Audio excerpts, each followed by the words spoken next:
Welcome to the Get Published podcast, sponsored by Brodie Consulting Group. To get more information about our publishing and coaching services, go to getpublishedpodcast.com. Hello, I am Paul Brodie, and thank you for joining us for another episode of the Get Published podcast, where we help authors get published with a proven system that works. Today, we're being joined by Elaine Pofeldt, author of The $1 Million One-Person Business. Elaine, welcome to the show. Thank you so much, Paul. It's great to be here. Are you ready to get started? Absolutely. All right, question number one. What is the one piece of advice that you would give to a first-time author who is currently writing their book? Keep writing. I know that sounds obvious, but a lot of people abandon their books. So the number one secret to getting published is to actually finish the book. And I would say create a routine that allows you to do it. I wrote my book while running a full-time freelance writing business, and I have 4 children ages 8 to 14 with probably busier schedules than I have. So I recommend figuring out what time of day you can actually do this. I often get up at 5 o'clock in the morning. I know that sounds cruel, but if you want to get something done, you have to make the time in your schedule. It doesn't have to be a ton of time. It could be 1 hour a day, and if you keep plugging away, you will get it done. So that's my advice. And what do you feel is the hardest part about getting published? About actually seeing the book in print, or the act of getting it published? The act of getting it published. It's putting yourself on the line and pitching agents and editors. You feel a little bit vulnerable, I think, when you put your work out there. But what I would say to people is, even if you get rejected by some publishers, their word isn't the law about your book. There are many publishers, and I know many successful authors who have pitched the book to a lot of different publishers before they found one. And then once it's out there in the world, the readers will be your judge and jury as to whether the book does what you hoped it to do. Well, let's talk about marketing. So please share a marketing strategy that you have used in your book launch that worked well. One thing that I've tried, Paul, is holding live events. I am not really an events person. I never organized events in the past. But when I was invited to do keynotes for the book, there was something about that format that I found a little bit off-putting. I think the idea of the one-way conversation where I'm up there lecturing feels a little dated to me, honestly. I think people in the digital era are used to interacting more. So what I've done is I've put together panels of entrepreneurs from my book, The $1 Million One-Person Business, who actually created the businesses that people read about, as well as some new entrepreneurs I've learned about in that category who I learned about after the book's publication. And I talked to them about what they did. And there's a Q&A session at the end where people in the audience can actually ask them their own questions. And that's worked out beautifully. I've done a number of these events in different cities, and I love it. And I love afterward being able to talk with the people who attended and find out what questions we didn't answer, because then that helps me as a journalist and book author to write things that are actually relevant to them and address the pain points that I didn't address yet. Well, you mentioned about putting these live events together in these panels. So what is typically the process to do that? It really depends. A lot of times I've had a partner who is trying to reach the same audience. So it might be, for instance, I did something at WeWork, which is a co-working space that has a presence in many cities. And they have an audience of people that are starting businesses. And I write to people that are starting businesses. So I was able to use their space, and I filled it up. And so they had a lot of people in there that became familiar with what they were doing. And it worked out really nicely from both ends. Usually what I'll do with events is either I set up a table where I have my team selling the book, or maybe even me selling it, depending on where it is. And if I have a team on site, by team I mean my children, who are teenagers and help me out in my business, and they enjoy coming and seeing all the entrepreneurs. So you don't need a full-time staff to do this. Or sometimes the organizers might do a bulk book buy. They feel that they would like the audience to have a copy of the book so that they can reflect on what we talked about going home on the airplane or however they get home. So that's another way. I would recommend that to authors if you can arrange that, because then it gets your book into a lot of people's hands who actually have heard from you, have absorbed your message. And often those folks will put reviews on Amazon, which is helpful. They become part of something a little bit larger than the book. And when you're actually creating these events and everything, what were you guys using to market the event to get people there?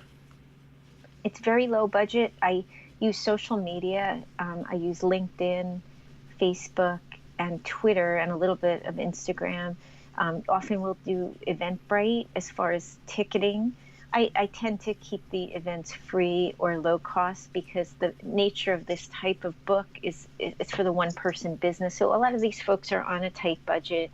They can't afford to go to a $2,000 a ticket event. And I want it to be open to a lot of people. I want people to read the book. So a lot of times it's free, but it gets people in the room talking. It builds some community around the book. And that's really what my goal is.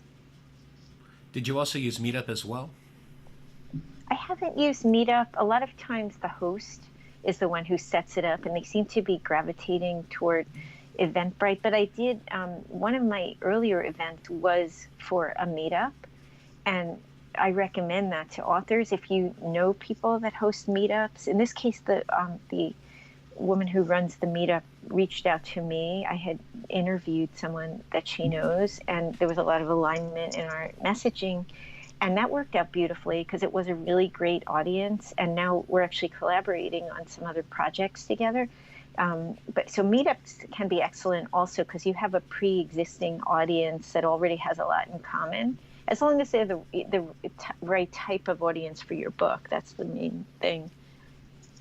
Yeah, I've actually experimented with Meetup over the past couple of weeks. We have a live event coming up next month, and I mentioned it to my strategic partners, and they're like, "Yeah, let's give this a shot." So they actually created a Meetup, and it seems to definitely be making a difference. We seem to be getting more people from not only inside the area, but actually outside and more of the outer areas in the Metroplex. I'm based in Arlington, which is right in the heart of the Dallas-Fort Worth Metroplex. That's one thing I've noticed with Meetup is it seems to have a much larger reach. Oh, that's really interesting to know. One other thing you can do to increase the reach of the event that I've been experimenting with is Facebook Lives, because you may have an international audience for your book, like I do. And of course, some of the folks that have followed the book cannot come to every event. So I post it on my Facebook, and I tell people via Twitter and LinkedIn that it will be on my Facebook. And I pretty much accept anybody who wants to be a Facebook follower. I don't use social media for personal reasons. I use them entirely for business reasons. So there's nothing personal in there. And so people can watch the Meetup or the event in real time from their time zone and enjoy it. Or if they missed it, they can watch it later because it saves on Facebook as a video recording. And that's also helpful as an author to look back at it and say, what can I do to tweak this event? Is there anything in the, if you do a panel, was there anything in the pacing of the questions that could have been improved? Should I have spoken a little longer in the beginning? All these little things where you can keep learning and growing. I think it's very, very useful. And if you're worried about photo quality or video quality rather, which I would say relax about it. People are very used to videos being taken in real time, and I think they like the unpolished aspect of it, the fact that it's a real person filming it. I've had people in the audience holding my phone or my kids holding the phone and it worked out fine. People watched it, they shared it, and that was the goal, and they comment on it. You can also take live questions that way. And if it doesn't work out, it doesn't work out. Sometimes you could have some sort of a tech failure, but I think all you have to do is go on Facebook and post that and let people know. And it's worth trying these things because it does expand your audience. Did you put the entire event on Facebook Live, or did you just do segments? No, I did the whole event. You could do segments and edit, but I feel like that will take extra time, and I don't really have the time. I have other writing to do and that sort of thing. So in terms of thinking about how to best deploy my time, I've opted not to do that. But you could definitely, if you do a little mini keynote at the beginning, just do that part of it. I think people want to see the panel. The thing with that is you can't control what the panelists say, so it's a little bit unexpected sometimes. But I've never had anyone say anything that I didn't want people to hear. So, so I think most book events you'll be fine. Cool. Thank you for sharing that. You're actually the second guest I've had on the show that has utilized WeWork.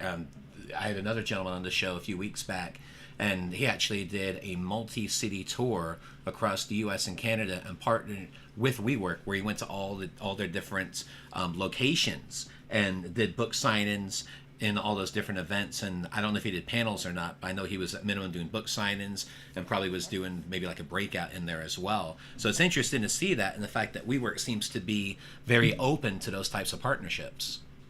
They definitely want to provide programming to their members because even though you have people sitting there next to each other working, sometimes it's hard to break the ice when you see other people are busy. So when you bring them together in an event where maybe wine is served and people are more relaxed, it helps them get more networking out of their membership. So I think that their interests are very much aligned with authors, especially if you're a business book author, because a lot of the people that are in the WeWorks are solo entrepreneurs or startups that don't have the money yet to rent a formal office. So it really helps them out too. It's ideal when you have a partner for these types of events that you're both getting something out of it. It just makes it a lot easier to find space. So if you're looking for space, which can be very, very difficult, if you're looking for space without hotel rooms in any major city, hotels don't really want to rent just a room to you. That's what I would recommend, is think about what companies are located there that might have a meeting space or an auditorium who would love to have your type of audience come to the event. And then you have to do your part, which is promote it. So I have a CRM now. I send things out to my list. I'll repeatedly mail things out. And that helps a lot because the partners get something out of it too. If you can fill the room and you have to extend the number of tickets, they feel good about it. And so do you, right? As an author. So it works out. Yeah, that is a great strategy. And I think after talking with you today as well, I think we're going to look into using WeWork for some of these future live events because it sounds like a great opportunity. It definitely is. And I would say, sometimes there are companies too that aren't co-working spaces but serve the same market, and they often have real estate in different cities. So you may find that they have underutilized meeting space. Maybe they have their annual conference there once a year and it's almost never used. And for instance, if you wrote a business book who uses CRMs, people that own businesses, right? So you might say, I'll go to the CRM companies, customer relationship management software companies in this city, if you're in a major city, and see if they would be interested in having my following come to their space and get familiar with their brand name. So that's another option that you can try. Yeah, that's a great idea. Cool. Well, thank you very much for sharing that. I know we took a little bit of a deep dive into that, but those are all great strategies, and I really appreciate you sharing that with our audience. Oh, I'm happy to do it. I think that it's a very empowering time for book authors because of the rise of social media and platforms like Meetup and Eventbrite and others like it. You can really take a lot of control over your publicity strategy. And I think I would say I'm very grateful for the publicist at Random House, but a lot of times the publicists have more than one book, so you can't expect them to do everything for you. You have to do some stuff yourself too. And that having the events has really empowered me to supplement what the book publisher has been doing, and it's been a really nice collaboration. Absolutely.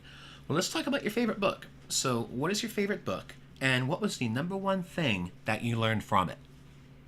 Well, I'm going to name a non-business book. I love fiction, and one of the books that had the biggest impact on me is The Black Box by Amos Oz. And the black box in an airplane is that box that they find under the sea when an airplane crashes. And it often has clues to what happened. And this book looks at a human relationship that destructed and was sort of the black box to the relationship. And it looks a lot at the mysteries of human relationships and what is left unsaid. And I thought over time, when I've looked at the many relationships in my life, there's so much that is unsaid, right? Even if you're an author. and often what's unsaid is more powerful than what is said. So that's why it had a big impact on me. And for a final question, what is your favorite quote and why? Well, from that book, there was a quote where Amos Oz said, "With the death of the soul, the walking corpse becomes a totally public being." And he was looking at how privacy is so important, our private lives. And I think right now we're at a time where our privacy is under threat. And a lot of things are transparent that weren't before. And it kind of reminds me that it's really important to protect that part of yourself that's really you, and hold that dear. You know, don't give that away so easily, because it's important. Because if everything is public, you really can lose your soul. Well, Elaine, I want to thank you for being a guest on the show. What is the best way for people to find you online? The best way to reach me is at themilliondollar1personbusiness.com. It's all spelled out in words, not numbers. And I truly welcome people to reach out to me either through that site or through LinkedIn, which is under my own name, or Twitter, which is under my full name. I won't spell it out. It's a mouthful. It's in the show notes. And I often do hear from people after I do podcasts, and have built relationships with many of them, talking about their businesses. So please do write to me. I'd love to hear from you. It helps me as a journalist to learn what you're concerned about and what your challenges are in your business. Well, Elaine, thank you once again for being on the show, and I wish you all the best in your author journey ahead. Thank you so much, Paul. It was great to be here. Thanks again for joining us today. To learn more about how to get your book published with a proven system that works, grab a free copy of my book at getpublishedpodcast.com.